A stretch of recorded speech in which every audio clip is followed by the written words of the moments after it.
د نظم عنوان دی ملایي پیروي. د اوړي سره غرمه چې ځمکې اسمان خوله ورکوله، لارو کوڅو کې بنده څه چې ماشه هم نه ښکارېد، د دیوالونو سور هم کپرې نه پټوله، مرغو د ونو د شنو پاڼو د یخ سوري لاندې وازې وزرې سانیولې ژبې بار رایستې. دې کې ناڅاپه د کوڅې په هغه بره سر کې یو کټوري بچي اواز پورته که یخ پیروي. د کوڅې ټوله خاموشي یې تیتر بیتر کړله. دغه اواز د یو ماشوم بچي سپېڅلی اواز، عمر یې دغه قریبا 19 کاله به و، خو په اواز کې یې پوخوالی د صدو ښکارېده. مخکې پای د نالۍ نه اړولې نه شوه، دواړه چاچۍ به یې د انډل د پاسه کېښودلې، دواړه د پیو اننګوټي به یې سره انار شو، څه په وسونو به یې ګاډۍ نه نالۍ واړو، زر به تې خپله بېوسي او ستړیا هېره شوله. د ګاډي سر به یې په زوره زوره ووهلو، د وړو شونډو په وښکوټي کې به یې زر زر وویل ملای یخ پیروي والی راشه یخ پیروي. خپو کې هېڅ نه و، خو بیا هم تلي نه سوځېدل، په سر سرتورو خو د نمره تښتېدل نه ورته.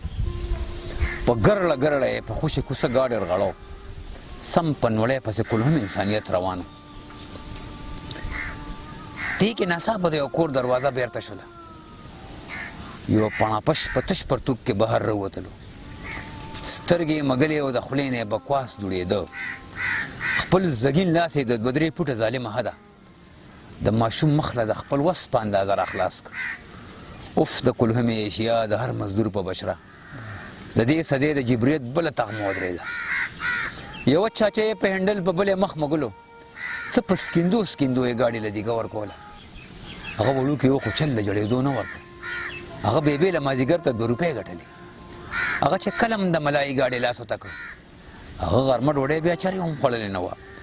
په دې غرمه او دې خاموشه بوږنونکې لار کې چې پکې میندې خپل نیازبین بچي نه پرېږدي، ورته بند کې ټول د سیل میخ پکې تسملي، پال او پالنه یې د اوړي او د ژمي کوي.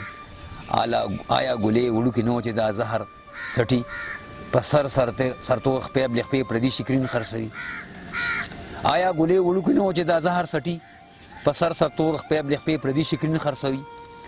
ګلې ولې نه و وړوکې و د دې په شانې، خو د هغه د تندي کرښو کې سپینوالی نه و. د هغه مور له داسې ډېرو غرمو زړه سوی و. هغې به وې ګلې خرکار و ټک بوتللی نه شي، هغې به وې ګلې د نمره تښتېدلی نه شي. ما د کوټې بره جالۍ کې دا هر څه لیدله، د ګلې هر اواز مې زړه کې وار په وار ښخېده.